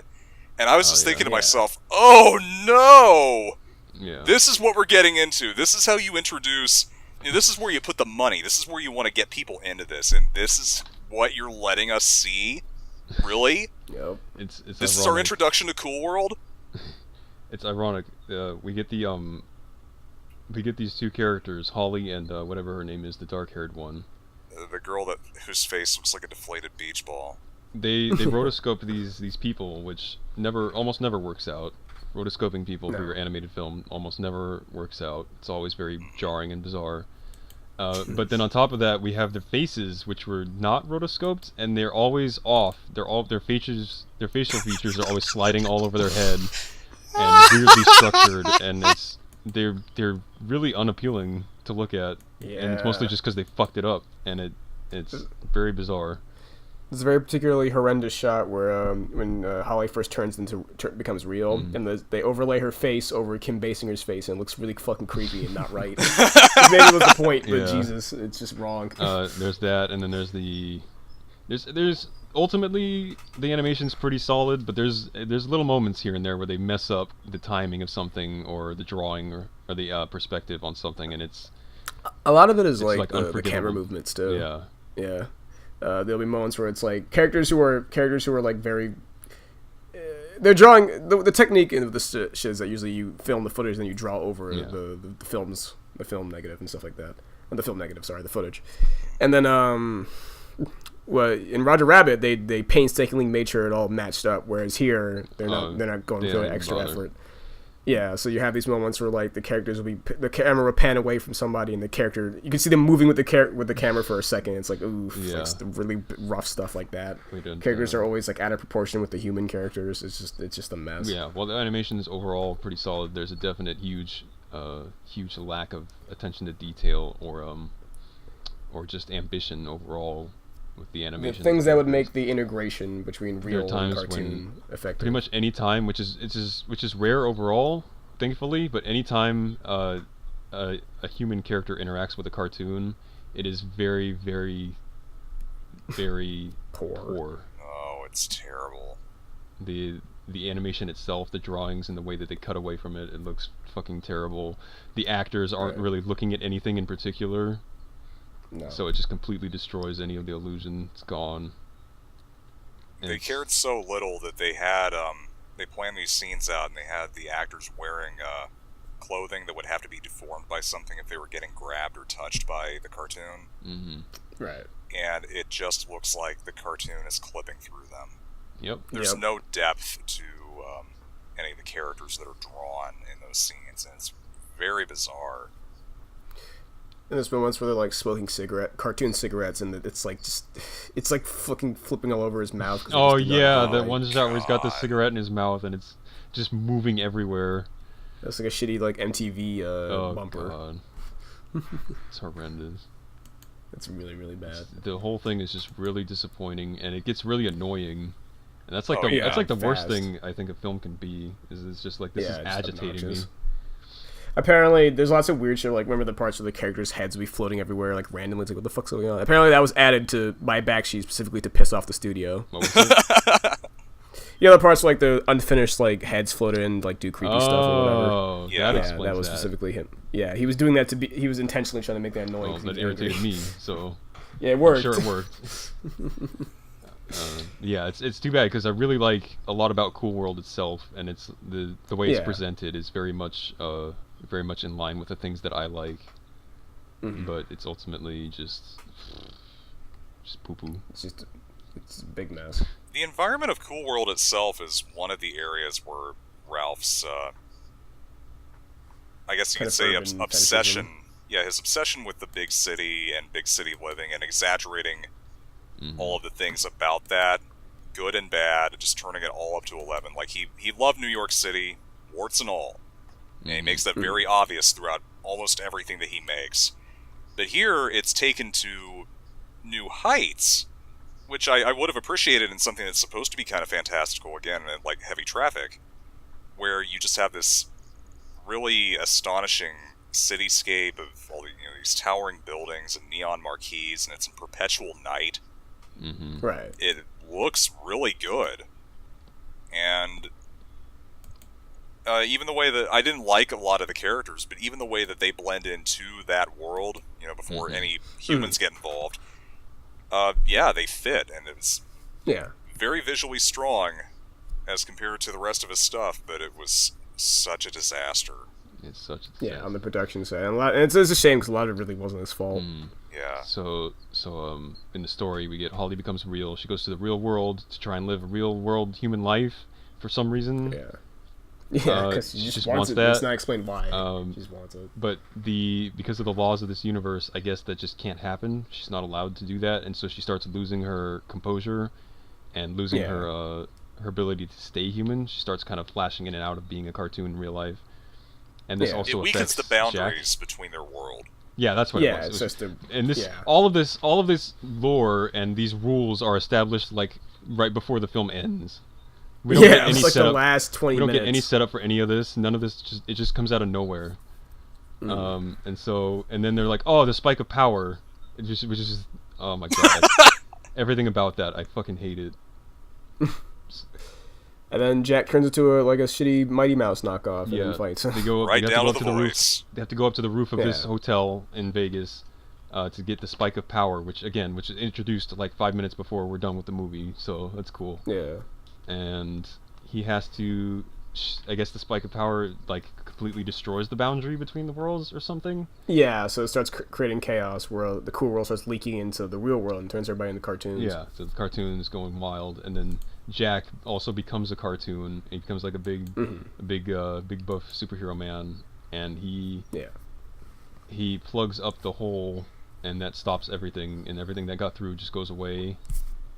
Yeah. And he ends up like trapped in some side dimension with Holly, like a comic book world or something. Like a comic book world. Which I guess is supposed to be like the comics he drew, but it's like not communicated well. Not communicated well at all. No. And then Brad Pitt's character, who not long before this had fallen off of a many stories high balcony, landed and splatted his head. Because Holly knocked him over. He splatted his head on the cement, and I guess at the end of the movie, back in Cool World, they're like, hey, if a Noid dies, he becomes a toon in Cool World. No, specifically if he's killed by a If he's toon, killed by a then toon. Which is the dumbest ass pull ever. A doodle. They're doodles. They're not toons. Doodles, sorry. They're not toons. They can't sue us. They're doodles. So if you get killed by a doodle, you become one, which is, again, we just came up with that right now at the end of the movie. Yeah. Well, the last like 20 minutes just feels like nothing but non-stop ass pulls. Yeah, and it just adds to the overall annoyance of the movie. And it's ass pulls in a movie that had no plot for most of it. Yeah. If the doodles aren't supposed to have sex with the Noids, could you say they're supposed to avoid them? Maybe. Avoid the Noid, man. Maybe. That's a rule that we won't elaborate on until 5 minutes before we have to go. Yeah.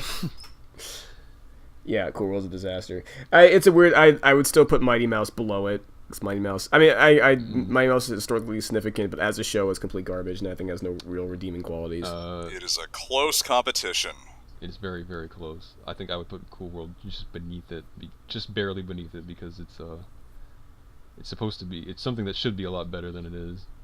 That's fair. And Cool World didn't inspire anyone. Potential. Cool World had all the money in the world, and Mighty Mouse, was just, it didn't have anything to start with, and then it ended up, as you said, it inspired a lot of people. That's true. That's fair. So. But the soundtrack puts it above. Yeah, we got a sick soundtrack's kick-ass. Sick-ass soundtrack, so that's good. It does. It actually does. And I definitely grab that off iTunes. I'm definitely going to be looking at those some screenshots of Cool World itself for a while. So. Yeah. There's some cool paintings in there. Yeah. Yeah, there's a lot of really great backgrounds, some neat props, a few little touches here and there, like one of the cars the goons are driving around is just a bumper car. Yeah, I like that. I like stuff like that. Brad Pitt's fucking his sidekick character, I forget his name, the Fly. Oh, Nails. Nails the Fly. He's actually animated. He's a really nice looking drawing, drawn very well, animated well. His voice is pretty decent. He shows up like halfway through the movie, which is weird. I guess that's kind of everything in that. He was a character I wish we got to see a little bit more of instead of all the other bullshit. Yeah. There are two really good-looking animated characters that show up for all of like 2 minutes total. If you add up all their footage, there's Nails the Spider, and then there's the Oh yeah, he's a spider. Oh fuck, what is his name? The guy in the zoot suit. Oh yeah, he was actually. Yeah. I forgot his name. Sparks. The purple Sparks. The character that I thought he was gonna be a bigger deal, but he was just kind of gets dismissed. Yeah, that's so evident. Like they planned something that just got thrown away. Yeah, like he's set up to be kind of like he's going to be a primary antagonist, or he's going to be a supporting character of some kind, and he just goes straight down the toilet. Yeah. Yep. Ahmad. He just gets smacked around a bit. Yeah. Do you remember that line that Brad Pitt says? There's a couple of ones I can remember. Which one? He's like, you don't know how sometimes you gotta deal with the cards you're dealt. Yeah, so he just slurs it out. Like, oh, it's like, what? God. What'd you say? So wasted. Oh, so God. just gone. That's Cool World is I would not I want to recommend it, but I wouldn't. It's bad. It's just bad overall. I'd find clips of look up screenshots and Brad listen clips. to the soundtrack. Yeah. Or find like Brad Pitt's shitty acting clips or something like that. That's pretty good Other than that, I would not recommend it as a movie whatsoever. It's not good. It's very disappointing. And it's like none of the things I like about Bakshi are really present in it. Yeah. All right, so I guess let's give final thoughts on Bakshi as a whole. You can go first, Pang.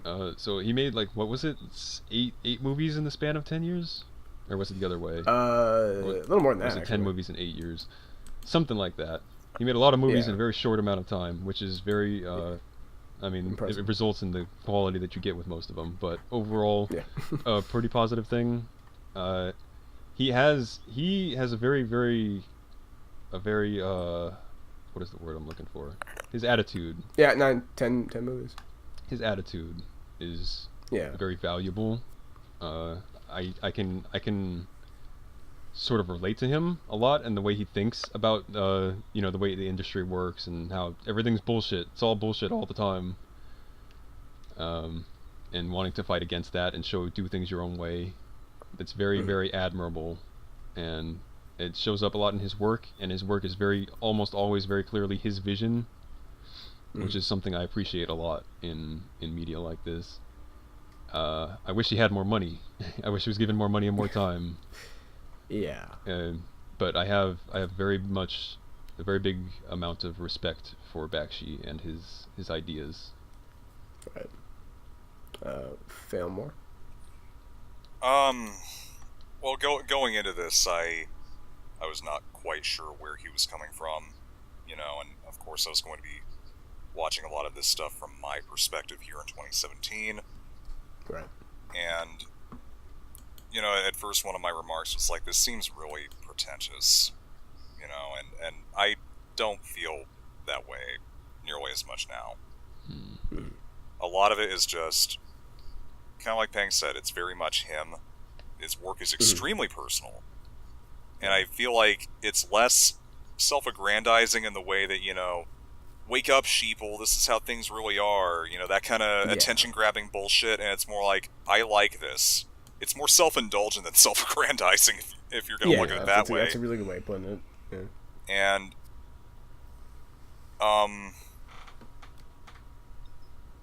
I could echo a lot of the things that Peng said about his attitude being admirable, at least.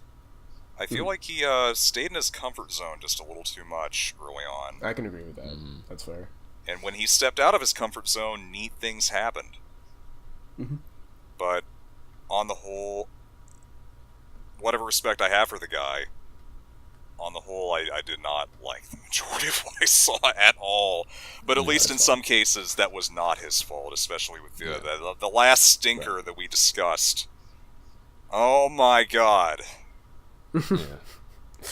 Cool World is almost worth watching with friends just to tear it the fuck apart. That's fair. It's something else. It's a mess. Just wanted to say, I feel like it's funny how Bakshi, his attitudes and his ideals still ring true today, even more so now probably with the lack of a clear creator's vision in a lot of what we see now. Everything is by committee. Everything is all about numbers and projections. Can't offend anybody. Yeah. You have to tiptoe around so much now. And when you think about like the idea of the person getting up on the pedestal and being like, "Hey, you people," with him it's less, "Hey, you people, wake up," and more, "Hey, you big companies, stop that! You're denying people what they deserve." Yeah. And that's I like that a lot. I wish we could have somebody. We need more people like that now. We need more people with balls, but the finesse to actually pull it off. Yeah. Yeah. It's funny because like I kind of open this up saying like, well, I disagree with the film, or it's like, no, I guess ultimately I don't. It's like I don't think a lot of his movies are good, at least in the conventional sense of them being films. But in a way, I'm like looking at them as like when I first saw them, I was like, these are shit ass movies, and then I actually I was like, these aren't good. And then the more I kind of sat there and thought about it, I was like, you know what? I was like, maybe it's not because they're not, in a way, they're not necessarily meant to be like just normal movies you watch. They're meant to be like insights into him. They're kind of meant to be like these little pieces of him. And maybe it's a little bit of bias. Maybe that's why I can't ultimately bring myself to hate them or anything like that, even if they have things I normally would hate.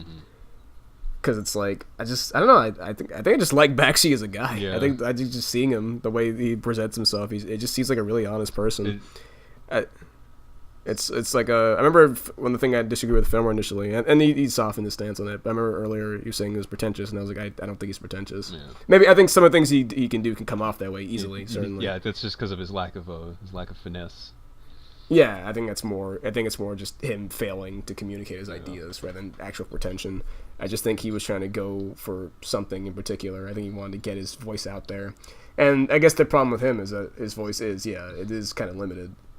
He sticks to his very certain subjects, and it's a shame because I would have loved to have seen him branch out a bit more, like do more kind of these more fantasy films or more like these horror ideas. He seems like I think if he had kept going, maybe we could have. If he weren't sort of stifled and he was able to do what he wanted to more, maybe he could have done something really, really, truly great in the end. But I mean, he's still around. He's still making films. There's Last Days on Coney Island. It's a short he kickstarted. I'm not sure. I think it's out. I forget. It's somebody can check that for me. Well, I have no idea. I'm gonna see it. But also, check it out. I don't have Firefox open, so I can't. Yeah, it's funny because like when I first watched Fritz the Cat, I liked it. Like I didn't have any problem liking it. No, I did too. And I do appreciate Heavy Traffic. I don't know if I like it yet. Still, I can appreciate it though. And it's the thing is with Bakshi, with these films and with just Bakshi's work as a whole, is that I can't really express why the film itself I like other than I just do. And I guess that itself is why I like it almost, because it's just you can't really put it in its own category almost. It's in its own level. Just a Bakshi movie. It's not like you see movies now. It's like, all right, here's a Fox movie, here's a Disney movie. Like you don't see that now. Back then, it's like here's just a goddamn Bakshi movie. Like, it doesn't feel like it's being put out by anybody. There's no like house style. There's nothing like that. Yeah. Well, I mean, he's got his style, sure, but like I think that the thing you're looking for is they have a personality. Yeah. Have an identity. It's all him. That's one thing that I will not accuse his movies of lacking is personality. Definitely. The reason that I am a bit more critical is that I'm able to separate the creator from his work a little bit. And yeah, as movies, most of them suck. Yeah, I completely agree with that. And if I were to just watch one of those and stop, I'd be like, God, this guy is way up his own ass. Right. But once you do actually understand his intent, and the fact that it's here because he's interested in it, He has a very particular set of obsessions and little quirks that he, stuff that he really cares about or likes, and that's a big part of what softened my stance on him, but not so much his work because it still failed to entertain me, and it was not. Sure, that's pretty. I wouldn't tell anybody they're wrong for saying those things. No. At the end of the day, it's what you pull. At the end of the day, there's still movies, and how you watch them, and how you receive them is what matters. I think, ultimately. And if you didn't enjoy it, you didn't enjoy it, and that's perfectly fine. And I would say I don't really like most of his movies. If I were to cut him out of the equation, if I just saw these as movies, I'm like, yeah, these aren't really good. And I fully admit that. But the other thing too, I like him. I've known a lot of artists over the years, and the other thing too, which may have slightly biased me from the very beginning, now that I think about it, is just a lot of these people kind of expected you to just rim this guy like he was the greatest thing since sliced bread. Then when I'm seeing this, I'm like, oh god, is this what people are putting on a pedestal? Really? No. Well, that's not his fault though. It's not his fault at all. There's this guy. He's like, hey, I'm tired of doing this. I'm going to. I have these things that I want to show people. I have things that I want to say to people. Exactly. I'm gonna rock my cock out, and you're gonna like it. And then they say, okay, here's $20, and he says, fine. Here I go. And he puts this out, and it's like, all right. I guess I kind of said it. I mean, most people would probably be like, that's not good enough for me, and do something else. Yeah. He's like, fucking, I got a shot, I'll take it. So I can admire that at least. Yeah. So. It's from the hip. I don't know. He's got hustle. I like him. He's got chutzpah. His movies aren't great. He's got chutzpah. His movies aren't good, and I've trouble recommending them as films. But I'd recommend them as a window into a creator that I like. That's the way I view it. A window into something greater. Something greater than us. I think, for all of its failings and everything wrong with it, I still think Fritz the Cat is a good film. No, Fritz is a good movie. I think Wizards is a good movie. Wizards is definitely even if it kind of drags in the middle. film. Wizards is easily his most put together film. It is legitimately good. I appreciate Heavy Traffic, but I wouldn't call that a good film. I wouldn't recommend it.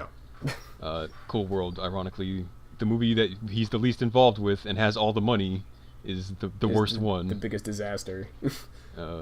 Yeah. So, there you go. And everything in between. Like I said, go out and watch it for yourself. See what you think. Yeah. So, I think that's it. We like you, Bakshi. I like you. I like you. You're okay, I guess. You know what? Good enough. I'm glad you softened at least a little bit. That's fine. Yeah. Alrighty. Well, I'm a Venge Dog. I am Breaker Pangolin. And I am out of here. See ya!